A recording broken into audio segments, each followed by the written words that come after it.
Hi, I'm Mike Fitzgerald, president of Frontiers. I have an e-meeting today with Captain Miguel Encalada. He's an outfitter that we use in Mexico. He has a great tarpon fishing program out of Campeche on the Yucatan Peninsula. And he's also starting a new flats fishing program on the other side, just north of Cancun. We're going to be talking about the fishing. We're going to be talking about Mexico in the months ahead. I hope that you enjoy the conversation. Thank you. Hi, Miguel. How are you? How you doing, Mike? Good to see you, my man. As always. Are you in Campeche or across the peninsula in Cancun? I'm in Cancun at the moment. Good. How are things in Mexico? Good. Starting to roll. You know, this pandemia has really hammered everybody. I mean, it was a worldwide situation, but things are starting to roll, to get better little by little. Good. I know that my understanding is in Mexico, you've kind of been opening state by state, and I know Quintana Roo, which is home to Cancun and the Mexican Riviera, is opening. I know that the Baja has opened, and it's kind of going state by state. And you have obviously a wonderful tarpon program out of Campeche, which is on the other side of the peninsula, and then you're starting a new program north of Cancun called Fin Chasers. Let's start in Campeche. Is that open yet, or do you anticipate it opening soon? No, Mike. We spoke with the tourism board yesterday of Campeche, and we're supposed to be back in operations by August 1st. You know me, I always try to look the bright things of stuff, and one of the main things is that all the fishing grounds have been resting from the real virus, us, you know, so the fishing I bet the fishing's going to be great. It's going to be spectacular. You know, they haven't been hammered. And of course, as you know, in that biosphere, there's no netting. But in the other hand, you know, the local sport fishermen and us haven't been able to be in the area. And so it's going to be awesome, of course. They're resting from the real virus. Good. Sorry to put it like that. Yeah, just walk me through and our clients through the season in Campeche. I know kind of the summer months and into fall can be an excellent time.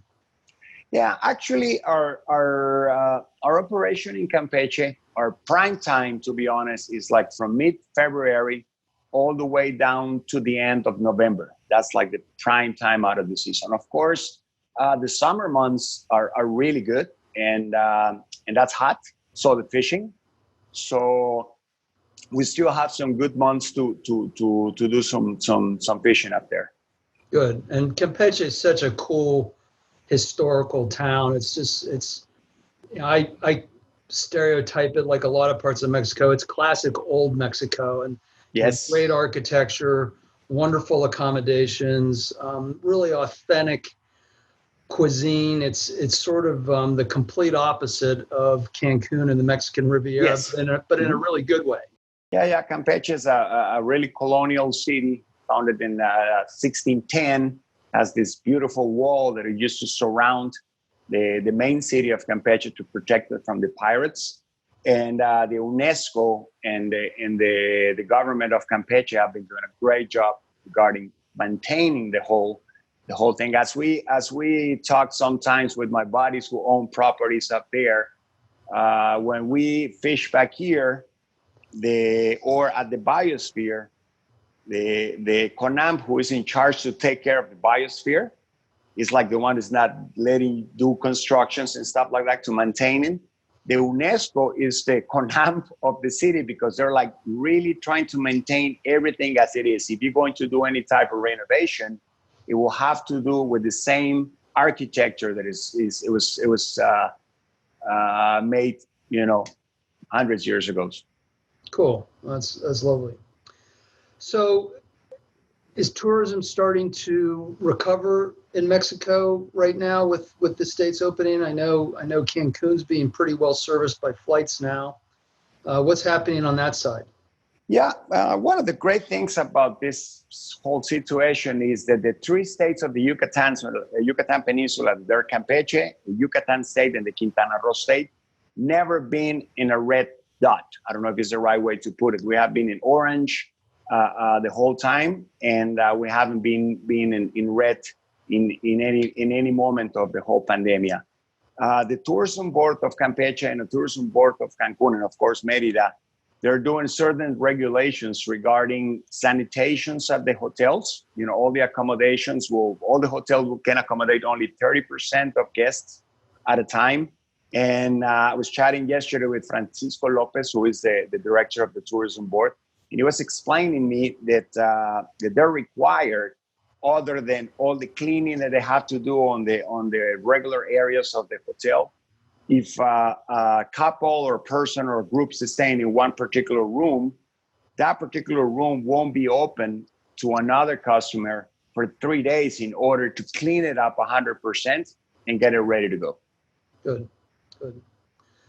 Tell me about Fin Chasers, which is the new program that you are opening on that side of the peninsula. We've had some staff members from Frontiers down to fish with you there, and just maybe you could fill our clients in on where you are to date on that and that region and how it differs from Campeche. Yes, Mike, we're located north of Cancun in the biosphere called Mar Caribe that comprehends from the north of Cancun all the way to Cabo Catoche. Cabo Catoche is a division of the Caribbean Sea with the Gulf of Mexico at the Atlantic Ocean. We have about 120 miles of biosphere up there. They connect with the Yucumbalan biosphere that is the one that comprehends the whole bush area. We have bonefish, hermit, tarpon, and snook. Actually, since the 9th, we start getting some color because I was white as a paper from all these dates, staying up here. And I've been able to go out a few times. We got some great tarpon fishing, some great snook fishing. Got some shots, some small permit, and I was able to get a little ones, but permit's still a permit. And in the same situation as we were talking in Campeche, there's no pressure on the flats right now. So, it seems to be that it's going to be a spectacular.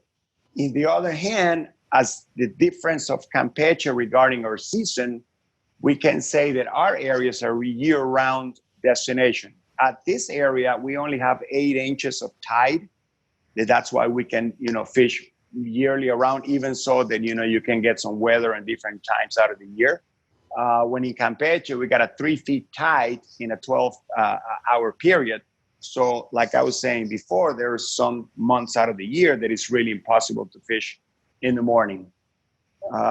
We got 2 destinations, two host hotels that we use in this area.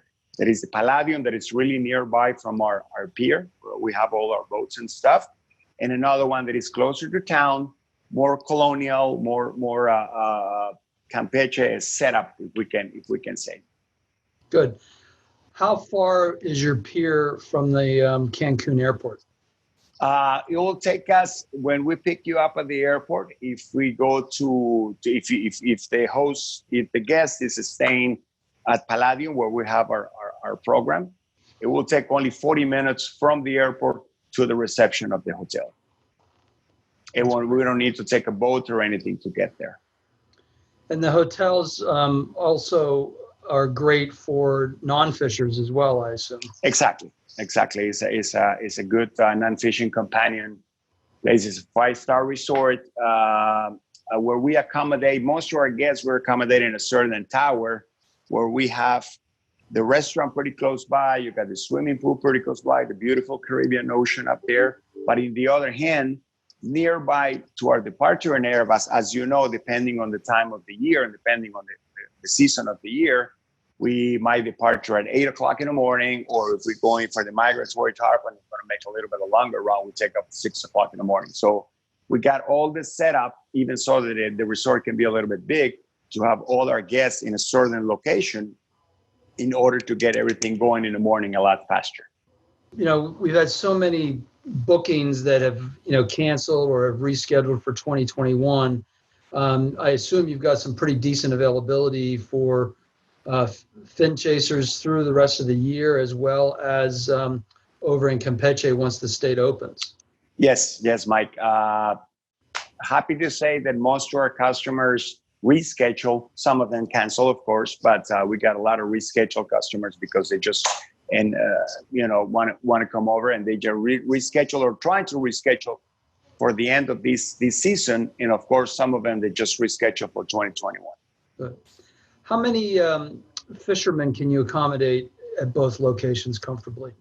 8. We got 4 boats out here, 4 boats up on fin chasers.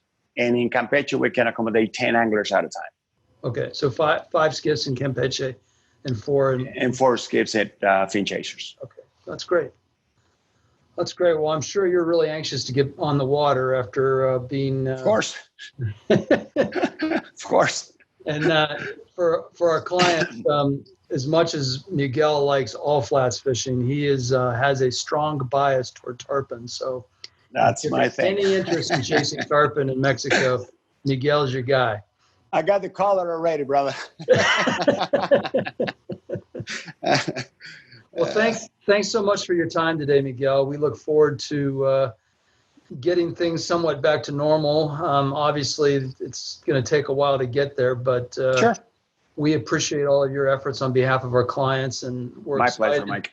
We're excited that Mexico is starting to reopen, and certainly hope that our clients give favorable consideration. My pleasure, Mike. One thing that I think I forgot to tell you I think is pretty important, and I'm doing it first for our own health.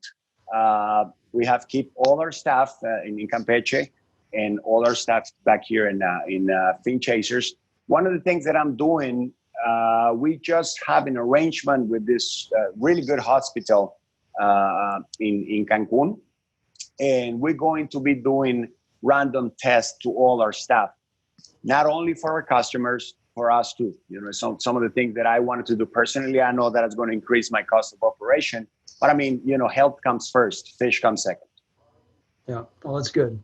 Well, I know a lot of people are concerned about it, and I think knowing that you're taking the COVID situation seriously and really, making sure that things are clean and the hotels that you're using are following suit, hopefully that'll give some of our customers some comfort. Perfect, my man. Good. Great seeing you. And I hope the next time it's in a skiff and not exactly. Not in your apartment in my office. Exactly. Please give a big hug to the Frontiers family, of course to Christine and everybody up there, please. Will. All right. Thanks a lot. Take care, Miguel. I appreciate it. All right, my man.